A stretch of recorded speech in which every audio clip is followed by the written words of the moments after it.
kwenye malezi yetu ya Kiafrika na hasa Tanzania. Baba au mama anakuchukua ukiwa bado mdogo, sehemu zote ambazo amekupeleka ni sehemu za kutumia. Anakupeleka beach, anakupeleka dukani kununua nguo za shule, anakupeleka sokoni kununua matunda na mboga, anakupeleka buchani kununua nyama. Kila kazi uliopewa, kila ulichokuwa unaambiwa ni kwenda kutumia tu.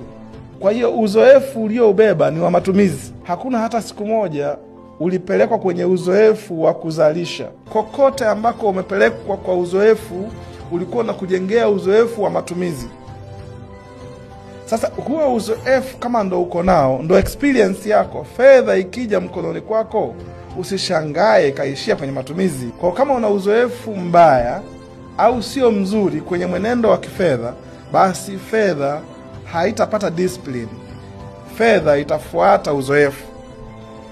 Kama uzoefu wako wa kifedha ni una discipline, ni mzuri, ambao fedha ile imeukuta, hata kama ni 100,000, basi fedha ile itazaa au itafanya sawasawa na uzoefu utakaokutana nao.